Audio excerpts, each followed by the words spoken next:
نیاز یه مقدار کاغذ آلومینیوم هست، یک درپوش یه بار مصرف، حالا به هر صورتی دایره یا مربع مستطیل.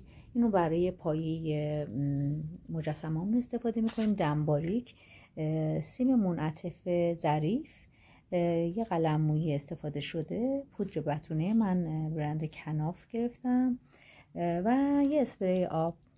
اینا رو آماده کنید تا من با توضیحات در خدمتون باشم. خب بچه‌ها، یه تصویری از پتمون که دوست داریم انتخاب میکنیم و این از اول کار تا آخر کار جلوی چشم ما هست که ما بتونیم بر اساس اون اسکلت بندی خیلی خیلی ساده‌ای رو در ابتدا روی اون شکلمون ایجاد کنیم که قرار شد ما از سیم فعلا استفاده کنیم. یکم کاغذ آلومینیوم شروع میکنیم. بسته به اینکه اون پتمون دست و پاش بلندیش چقدر باشه سیممون رو تا میذاریم. یعنی مثلا اگه من که پاهای خیلی کوتاهی داره، من اینقدر برام کافیه. این انتهای یه ببینید یه یو مانند درست کردم. انتهاش هم یکم به خاطر که ایستادن سگم راحت باشه باز یک کمی اینجوری ببینید تا میزنم که بتونه وایسه. اینجوری درسته؟ ببینیدش دیگه. خب دو تا اینجوری داریم ما که جای پای سگمون میذاریم. اضافه‌اش رو میچینیم. ببین یه همچین چیزی ما داریم. از نیمرو هم نگاش کنید که وقتی میخوایم بزنیم یه جا وایسه قشنگ اینجوری وایسه. خب ما یکی دیگه هم برای دستای سگمون احتیاج داریم. اینو من سریع درست میکنم. ببین دوستان، من الان دو تا یه شکل درست کردم، دو تا یو تا یه کمی هم پایینش رو انحناء دادم که بتونه وایسه. ببینید اینجوری. البته این از این وری این میشه دست پاش. الان میمونه بدنش. خب یه تیکه سیم در نظر میگیریم بدین صورت باشه لطفاً که وقتی که مثلا طول بدن اون پتتون رو در نظر میگیرین، حالا من نمیدونم سگ گربه یا هر چیزیه، نژادش هست، طول بدنش و تناسبات رو در نظر بگیرید. یه مقدار اضافه برای دمش و یه مقدار اضافه هم برای سرش که اینا رو ما بتونیم توی اون دست و پاها جا بدیم. پس این قسمتی که توی دستم الان به اندازه خود بدن هاپومون هست که الان ما داریم درست می‌کنیم. حالا شما به مناسبت اون تناسب اون سگ گربه‌تون تنه رو انتخاب کنید. من این قسمت انتها رو که میخوام دم سگم رو هم روی همین اسکلت بندی کنم، لابلای اون سیمی که برای پاش درست کردم یه دور اینجوری میپیچونم و بدنه رو اینجوری در نظر میگیرم. ببینید یه دور اون چرخوندم. الان این قسمت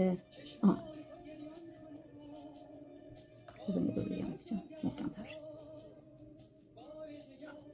ببینید حالا این قسمت رو میتونید محکمش کنید که دمش خوب وایسه. ببینید پاها رو به جلوه. الان متوجه شدی؟ اون یوهی که داشتیم من یه دور سیمو از توش چرخوندم. بدن سگمون حدوداً چقدره و اینجا دستاشو وصل میکنم. دستاشم که خیلی راحته دیگه. دوباره انتهای این سیمو یه دور از لابلای این میپیچونیم و قشنگ سفتش میکنیم که اینو میخوام بعدا سر رو بهش وصل کنم. میتونید با دنباریکتون اینجوری اینا رو هم دیگه فیکس کنین که تکون نخوره. بعدن که بتونه رو زدیم تکون نمیخوره، نگران این نباشین. این فقط یه استراکچری هست که بدن رو نگه داره.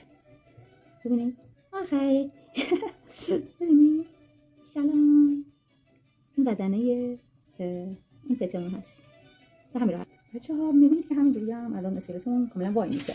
حالا ما بخاطر اینکه یکم بهش حجم بدیم قسمت بدن، دم و اینا رو با یه مقدار آلومینیوم به این صورت یکم حجم دار میکنیم. اینا رو دوره این مثلا به این صورت. سگ من چون اشپیتزریه هست یه مقدار شکم داره، بدنش تو کله. حالا اگه شما سگتون بدن لاغری داره آلومینیوم کمتری استفاده میکنید در اون قسمت. ببینید و همون نسبت دور پاهاش هم جداگونه خوش میکشونید. آلومینیوم یه خوبی که داره انعطاف پذیریش بسیار بالاست و شما اذیت نمیشین برای شکل دادنش به هیچ عنوان. شما میبینید خیلی راحته.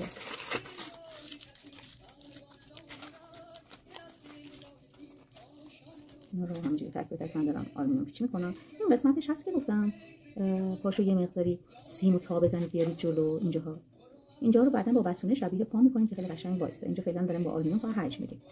ببینید این صورت سعی من یه دوم پشمالی بلند داره که من مجبورم اون زیرش رو آلومینیوم زیاد بزنم که بعدن که خواستم بتونه رو بزنم، یه بتونه ریزش نکنه، اذیتم کنه. ببینید میبینید؟ خب به هم صورت ادامه میدم. الان فقط یه تیکه دیگه دور گردنش و سرش و پاهاش میپیچونم. یه لحظه من استاپ کنم که سریع پیش بریم، شما با من انجام بدید. بچه‌ها چوهایی هم که به نظرتون میاد احتیاج هست این مقدار چسب بزنه، هیچ اشکالی نداره ها، از چسب رازین استفاده کنید. مثلا این قسمت حس کردم که میخوام اسکلت سر سعیمو درست کنم، چون اگرتون باشه سعیم داشت بالا رو نگاه میکرد، گفتم بیام این کارو کنم که اینجا رو چسب بزنم، یکم گردنش رو بالا ببرم. ببینید اینجوری آلومینیوم چون شکل پذیریش عالی هست، شما به شکل همون تصویری که میبینید اینو اینجوری محکم کنید. من الان شکل دادم به این، کمتر درست میکنم. شما اسکلتتون رو به اینجا برسونید لطفاً تا بریم برای قسمت بعد.